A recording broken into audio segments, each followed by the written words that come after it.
தமிழ் பேசும் அனைவருக்கும் வணக்கம். ப்ரீவியஸ் வீடியோவில் பார்த்தீங்க அப்படின்னா நம்ம TS11க்கு வந்து எப்படி கோடிங் ரைட் பண்ணுறது அதை பற்றி பார்த்துருப்போம். அதுக்கு முன்னாடி வீடியோவில் பார்த்தீங்க அப்படின்னா ஃபிங்கர் பிரிண்ட்டுக்கு எப்படி கோடிங் ரைட் பண்ணுறது அதை பற்றி பார்த்துருப்போம். இந்த வீடியோவில் பார்த்தீங்க அப்படின்னா ஜிப்பி மாடியூலுக்கு எப்படி கோடிங் ரைட் பண்ணுறது அதை பற்றி தான் பார்ப்போம். சரி வாங்க வீடியோக்குள்ளே போகலாம். இப்போ தான் இந்த யூடியூப் சேனல் நீங்கள் வாட்ச் பண்ணுறீங்க அப்படின்னா கீழே இருக்க ரெட் கலர் ஐக்கானை ப்ரெஸ் பண்ணி சப்ஸ்கிரைப் பண்ணிக்கங்க. கூடவே பக்கத்தில் இருக்க பெல் ஐக்கானை ப்ரெஸ் பண்ணி ஆல்னு கொடுத்துங்க. அப்போ தான் நம்ம யூடியூப் சேனலில் போடுற வீடியோஸ் உங்களுக்கு இமீடியட் நோட்டிஃபிகேஷன் வந்து அப்டேட் ஆகும்.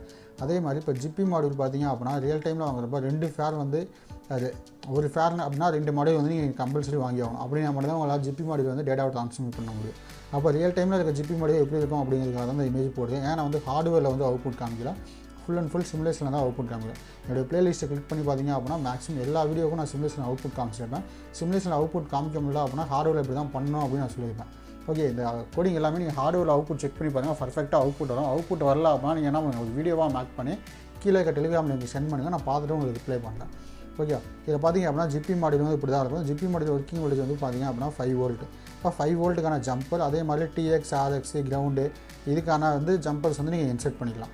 அதே மாதிரி பவர் எல்இடி வந்து ஜிப்பி மாடியூலுக்கு வந்து பவர் வந்துருச்சு அப்படின்னா அந்த பவர் எல்இடி ஆன் ஆகும். அதே மாதிரி ட்ரான்ஸ்மிட் பண்ணிச்சு அப்படின்னா டேட்டா வந்து ட்ரான்ஸ்மிட் எல்இடி வந்து ஆன் ஆகும். அதே மாதிரி ரிசீவ் பண்ணிச்சு அப்படின்னா ரிசீவ் எல்இடி வந்து ஆன் ஆகும். ஓகே, அப்போ அதுக்காக தான் என்ன பண்ணியிருக்கேன் அப்படின்னா TX, RX இந்த பவர் எல்இடி எல்லாமே வந்து எல்இடிஸ் வந்து கொடுத்துருக்காங்க. அப்போ நான் வந்து ரியல் டைமில் வந்து ஹார்ட்வேர் வச்சு அவுட்புட் காமிக்கிறேன். ஆனால் என்ன பண்ணுறேன், சிமுலேஷனில் அவுட்புட் காமிக்கணும். அது வந்து ஹார்ட்வேர் வந்து உங்களுக்கு ஷோ பண்ணிவிட்டு அதுக்கப்புறம் என்ன பண்ணுறேன், கோடிங் வந்து நான் எக்ஸ்பிளைன் பண்ணுறேன். ஓகே, ஆனால் நீங்கள் ஹார்ட்வேரில் என்ன அவுட்புட் வருதோ அதே அவுட்புட் தான் என்ன பண்ணியிருப்பேன், சிமுலேஷனில் காமிச்சிருப்பேன். ஆனால் நீங்கள் சிமுலேஷனில் என்ன பண்ணியிருப்பேன், நான் TX, RX 2 அடினோட TX, RX என்ன பண்ணியிருப்பேன், ஒன்றா வந்து சிங்க்ரனைஸ் பண்ணியிருப்பேன். ஓகே, இந்த சிமுலேஷனில் பார்த்தீங்க அப்படின்னா என்ன இருக்குது, ஒரு TX, ஒரு RX 0வது பின்னே 1வது பின்னே என்ன பண்ணியிருக்கேன், டேரெக்டாக வந்து இன்னொரு அடினோவோட நான் கனெக்ட் பண்ணியிருக்கேன். ஓகே, ஆனால் நீங்கள் ரியல் டைமில் பண்ணும்போது என்ன பண்ணியிருப்பீங்க, இது ரெண்டையும் அப்படியே நடுவில் கட் பண்ணிவிட்டு இங்கே ஒரு ஜிப்பியும் இங்கிட்ட ஒரு ஜிப்பி வச்சுருப்பீங்க. அப்போ என்ன ஆகும், டேரெக்டாக வந்து இந்த ஜிப்பியில் வந்து TX, அங்கிட்ட RX. ஓகே, அடினோவோட TX எடுத்து வந்து ஜிப்பியோட RX வந்து கொடுத்துருப்பீங்க.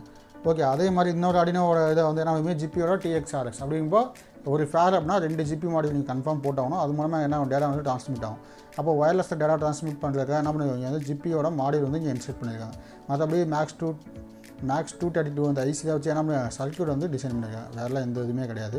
இதுக்கான கோடிங்கில் பார்த்தீங்க அப்படின்னா 2 கோடிங் இருக்கும். ஜிப்பி டிரான்ஸ்மிட்டர், ஜிப்பி ரிசீவர்னு இருக்கும். நான் என்ன பண்ணுறேன், ஃபஸ்ட்டு ஜிப்பியோட டிரான்ஸ்மிட்டர் கோடை வந்து நான் எக்ஸ்பிளைன் பண்ணுறேன். அப்போ தான் உங்களுக்கு ஜிப்பியோட ரிசீவர் கோடு வந்து உங்களுக்கு புரியும். Okay, as include liquid crystal அப்படியே என்ன பண்ணுறேன், எல்சி லைப்ரரி இம்போர்ட் பண்ணியிருக்கேன். ஆஸ் டிஃபைன் டேட்டா 1, டேட்டா 2, 3, 4 அப்படியே என்ன பண்ணியிருக்கேன், டேட்டா 1, டேட்டா 2, டேட்டா 3 அப்படின்னு 3 வேரியபிளுக்கு வந்து second number, third, fourth 4 pins வந்து 3 பின்ஸ் வந்து நான் டிஃபைன் பண்ணிட்டேன். அடுத்து ஜிப்பி DX அப்படின்னு என்ன பண்ணிட்டேன், நான் ஒரு ஃபங்க்ஷனை வந்து கிரியேட் பண்ணிட்டேன். அடுத்து ABC அப்படின்னு 3 வேரியபிள் கிரியேட் பண்ணிட்டேன். அப்போ ஜிப்பி TX அப்படிங்கிற ஃபங்க்ஷனில் வந்து பார்த்தீங்க அப்படின்னா நான் என்ன நினைப்பேன் அப்படின்னா டேட்டா சென்ட் பண்ணுவேன். அதுக்கு முன்னாடி வந்து வாய்ட் செட்டப் வந்து எக்ஸ்பிளைன் பண்ணேன். இதில் LCD பிகின் 16,2 அடுத்து 0,0 அடினோ இன்டர்ஃபேஸ் ஜிப்பி TX அப்படின்னு போட்டேன். ஓகே, அடுத்து டேட்டா 1 வந்து இன்புட் ஆகும், டேட்டா 2 இன்புட், டேட்டா 3 இன்புட். அடுத்து 3 செகண்ட்ஸ் வெயிட் பண்ணேன். அடுத்து ஜிப்பி TX வந்து A = டிஜிட்டல் ரீடு டேட்டா 1. அப்போ டேட்டா 1ங்கிற வேரியபிள் வந்து ரீட் பண்ணிச்சு அப்படின்னா ஓகே, டேட்டா 1ங்கிற வேரியபிள் வந்து 1 ஆச்சு அப்படின்னா ஏதாவது ஒரு சென்சார்ஸ் வந்து நம்ம ரியல் டைமில் இன்டர்ஃபேஸ் பண்ணிப்போம்.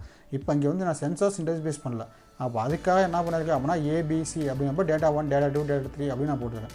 ரியல் டைம் நீங்கள் என்ன பண்ணலாம், ஒரு வைப்ரேஷன் சென்சாரு, ஒரு ஆக்சிஜன் வைப்ரேஷன் சென்சாரு, அதுக்கப்புறம் என்ன பண்ணலாம் கேஸ் சென்சார். ஏதாவது டெலிட் ஆச்சு அப்படின்னா ஒரு டேட்டா சென்ட் பண்ணணும்னா இப்படி சென்ட் பண்ணுறது. இப்போ நான் இங்கே டேட்டா 1ன்னு போட்டு நான் ஒரு வேரியபிள் சுவிட்சை ப்ரெஸ் பண்ணி தான் காமிக்க போகிறேன். அப்போ டேட்டா 1 அப்போ எனக்கு என்ன டேட்டா 1 வந்து 1 இருந்துச்சு அப்படின்னா ஏங்கிற வேரியபிள் ஸ்டோர் ஆகும். அப்போ D1 = 1 அப்படின்னு நான் போட்டிருப்பேன். அப்போ A = 1 இருந்துச்சு எனக்கு என்ன சீரியல் பின்னில் 1ன்னு சென்ட் பண்ணேன். ஒரு 600 வந்து டிலே போடுது. ஓகே, இது வந்து சாஃப்ட்வேரில் பார்த்தீங்கன்னா 2 டைம்ஸ் சென்ட் ஆகும். ஆனால் ரியல் டைமில் நீங்கள் பண்ணும்போது என்ன பண்ணுறீங்க அப்படின்னா எங்களுக்கு ஒரு டைம் தான் சென்ட் ஆகும். ஏன்னா ரியல் டைமுக்கும் சாஃப்ட்வேருக்கும் ரொம்ப டிஃப்ரென்ஸ் இருக்குது.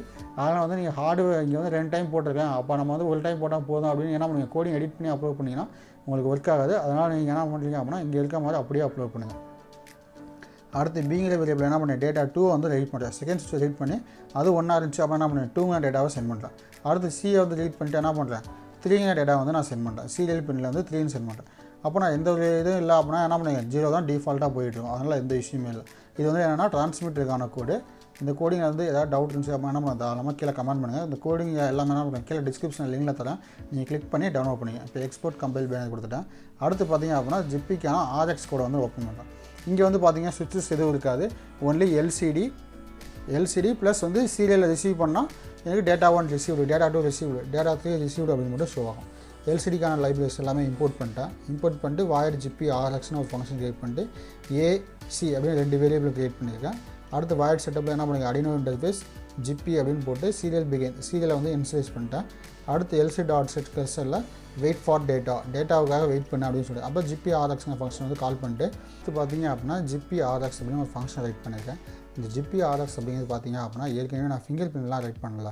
இப்போ ஃபிங்கர் பிரிண்ட்டுக்கான கோடிங் அப்படியே தான் நான் இது பண்ணியிருக்கேன். ஆனால் என்ன பண்ணுங்க, ஃபங்க்ஷனோட நேம் மட்டும் தான் சேஞ்ச் பண்ணியிருக்கேன், zigbee rx. வேணும்னா நீங்கள் என்ன பண்ணுங்கள், ஃபிங்கர் பிரிண்ட்டுக்கான கோடிங்கையும் இந்த கோடிங்கும் எடுத்து செக் பண்ணி பாருங்கள், சேமாக தான் இருக்கும். அப்போ சீரியல் அவைலபிள் கிரேட்டர் தென் 0 இருந்து a_1 ஈக்குவல் டு 1 இருந்துச்சு அப்படின்னா பிபியில் வந்து ரீட் பண்ணியிருக்கேன். ரீட் பண்ணிட்டு bb ஈக்குவல் டு 1 c_1. அப்போ பிபியும் 1 இருந்து c_1 இருந்துச்சு அப்படின்னா டேட்டா 1 ரிசீவ்டு. அடுத்து பார்த்தீங்க அப்படின்னா bb ஈக்குவல் டு 2 இருந்து c_1 ஈக்குவல் டு 1 இருந்துச்சு அப்படின்னா டேட்டா 2 ரிசீவ்டு அப்படின்னு போட்டிருப்பேன். அடுத்து உள்ளே வந்து என்ன பண்ணுறேன், எல்லாத்தையும் 0 பண்ணுறேன். அடுத்து bb ஈக்குவல் டு 3 இருந்து c_1 ஈக்குவல் டு 1 இருந்துச்சு அப்படின்னா டேட்டா 3 வந்து ரிசீவ்டு அப்படின்னு நான் போட்டிருக்கேன். ஓகே, அதே மாதிரி serial.end இது எல்லாமே ஃபிங்கர் பிரிண்ட்டுக்கான கோடிங், ஏற்கனவே நம்ம பார்த்த கோடிங் தான். இதில் ஏதாவது டவுட் இருந்துச்சு அப்படின்னா என்ன பண்ணலாம், தாராளமாக நீங்கள் கீழே கமெண்ட் பண்ணுங்கள், கமெண்ட்டை பார்த்துட்டு நான் உங்களுக்கு ரிப்ளை பண்ணுறேன். அதே மாதிரி நம்ம யூடியூப் சேனலில் வந்து நான் நீங்கள் சப்ஸ்கிரைப் பண்ணல அப்படின்னா கீழே ரெட் கலர் ஐக்கானை ப்ரெஸ் பண்ணி சப்ஸ்கிரைப் பண்ணிக்கங்க. அப்போ தான் எனக்கு அடுத்தடுத்த வீடியோஸ் போடுறதுக்கு ஒரு மோட்டிவேஷனாக இருக்கும். அதே மாதிரி பார்த்தீங்க அப்படின்னா இந்த வீடியோ பிடிச்சிருந்துச்சி அப்படின்னா ஒரு லைக் மட்டும் பண்ணிக்கங்க. இப்போ இதுக்கான சிமுலேஷனை வந்து நான் ஓப்பன் பண்ணுறேன். சிமுலேஷனை பார்த்தீங்க அப்படின்னா 2 Arduino மைக்ரோகண்ட்ரோலர் வந்து எடுத்துருக்கேன். 2 Arduino மைக்ரோகண்ட்ரோலர் எடுத்துகிட்டு ரெண்டுக்குமே என்ன பண்ணேன், தனித்தனி எல்சிடி வந்து இன்டர்ஃபேஸ் பண்ணிட்டேன். அதே மாதிரி பார்த்தீங்க அப்படின்னா இது Arduino zigbee rx ரிசீவ் பண்ணுறதுக்கான கண்ட்ரோலரும், இதில் பார்த்தீங்க அப்படின்னா ட்ரான்ஸ்மிட் பண்ணுறதுக்கான கண்ட்ரோலரும் நான் வச்சுருக்கேன். அப்போ Arduino zigbee txன்னு போடுவேன். அப்போ இதோட tx எடுத்துகிட்டு வந்து இதோட rxக்கும் இதோட rx எடுத்துகிட்டு வந்து இதோட txக்கும் நான் கனெக்ட் பண்ணியிருக்கேன். ஓகே, அப்போ என்ன பண்ணி சுவிட்சை ஒன்று ப்ரெஸ் பண்ணேன் அப்படின்னா என்ன இங்கேருந்து டேட்டா வந்து ட்ரான்ஸ்மிட் ஆகும். ட்ரான்ஸ்மிட் பண்ணுறப்போ இங்கே ரிசீவ் பண்ணால் மட்டும் போதும், ஏன்னா இங்கேருந்து டேட்டா வரப்போகிறது கிடையாது. ஏன்னா என்ன பண்ணிட்டேன், ரெண்டையுமே நான் இது பண்ணிட்டேன். ஓகே, நம்ம வந்து ட்ரான்ஸ்மிட் பண்ணால் மட்டும் தான் பண்ண போகிறோம். நம்ம அடுத்த டைம் என்ன பண்ணுவோம், 2 கண்ட்ரோலர் வந்து டேட்டா ட்ரான்ஸ்மிட் ரிசீவ் பண்ணணும் அப்படின்னாலும் பண்ணலாம், ஒன்றும் இஷ்யூ இல்லை. ஒரே ஜிபி ஃபேரை வச்சுக்கிட்டு நீங்கள் ஃபஸ்ட்டு Arduino ட்ரான்ஸ்மிட் பண்ணுற கண்ட்ரோல் வந்து எகைன் ரிசீவ் பண்ணணும், எல்லாமே நம்மளால் என்ன பண்ண முடியும், ஈஸியாக அண்டர்ஸ்டாண்ட் பண்ணி பண்ண முடியும். ஏன்னா அடுத்த டைமில் என்ன பண்ணுவோம், ஒரு கண்ட்ரோலர் வந்து ட்ரான்ஸ்மிட் பண்ணிச்சு அப்படின்னா ட்ரான்ஸ்மிட் மட்டும் தான் பண்ணும், அதே ஜிபியில் வந்து ரிசீவ் பண்ணாது. அப்போ இங்கே டேட்டா போனதுக்கப்புறம் அப்போ இந்த கண்ட்ரோலர் என்ன பண்ணுவோம், ட்ரான்ஸ்மிட் பண்ணுறப்போ இது வந்து ரிசீவ் பண்ணிக்கும். அதனால் எந்த விஷயம் இல்லை, நீங்கள் ஜிப்பில் என்ன பண்ணலாம், ட்ரான்ஸ்மிட்டும் பண்ணலாம், ரிசீவும் பண்ணலாம். ஓகே, இப்போ என்ன பண்ணுறேன் அப்படின்னா இதுக்கான கோடிங் வந்து நான் ப்ளே பண்ணுறேன், சிமுலேஷன் வந்து ப்ளே பண்ணுறேன். ப்ளே பண்ண உடனே பார்த்தீங்க அப்படின்னா Arduino interface zigbee rx, அதே மாதிரி இங்கே பார்த்தீங்க அப்படின்னா Arduino interface zigbee tx அப்படின்னு போட்டுருக்கேன். இப்போ ரெண்டுலேயுமே பார்த்தீங்க அப்படின்னா d_1 equal to d_2 equal to அப்படியே என்ன பண்ணுவேன், சேம் லெட்டர்ஸ் தான் நான் பிரிண்ட் பண்ணியிருப்பேன். வேறு எந்த லெட்டர்ஸுமே நான் பிரிண்ட் பண்ணல. ஆனால் இங்கே சுவிட்சை நான் ப்ரெஸ் பண்ணேன் அப்படின்னா எந்த சுவிட்சை ப்ரெஸ் பண்ணிக்கணும் அந்த டேட்டா வந்து அங்கே ரிசீவ்டு அப்படின்னு உங்களுக்கு ஷோ ஆகும் பாருங்க. இப்போ Arduino interface zigbee rx tx இப்போ d_1. அப்போ d_1 வந்து என்ன பண்ணுங்க, சுவிட்சை வந்து நான் ப்ரெஸ் பண்ணியிருக்கேன், அதனால் 1ன்னு காமிக்குது. அப்போ அங்கே டேட்டா 1 ரிசீவ்டு அப்படின்னு காமிக்குதா. இப்போ என்ன பண்ணுறேன், ரிலீஸ் பண்ணுறேன்.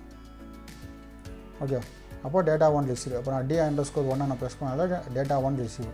இப்போ என்ன பண்ணுறேன், எகெயின் வந்து நான் இந்த நான் ப்ரெஸ் பண்ணுறேன், டேட்டா 2 வந்து நான் ப்ரெஸ் பண்ணுறேன். ஏன்னா நமக்கு வந்து ஒரு சுவிட்சை ப்ரெஸ் பண்ணாமல் என்ன ஆகும், சாஃப்ட்வேரில் 2 டைம்ஸ் போகும், ஹார்ட்வேரில் சிங்கிள் டைம்ஸ் தான் போகும். இப்போ வெயிட் ஃபார் டேட்டா அப்படின்னு அங்கேயே ஷோ ஆகும் பாருங்கள். வெயிட் ஃபார் டேட்டா அப்படிங்கிறப்ப நம்ம என்ன பண்ணிக்கலாம், அடுத்த டைம் சுவிட்சை ப்ரெஸ் பண்ணோம் அப்படின்னா 2 ப்ரெஸ் பண்ணோம் அப்படின்னா d_2 டேட்டா 2 ரிசீவ்டு அப்படின்னு வந்துடும்.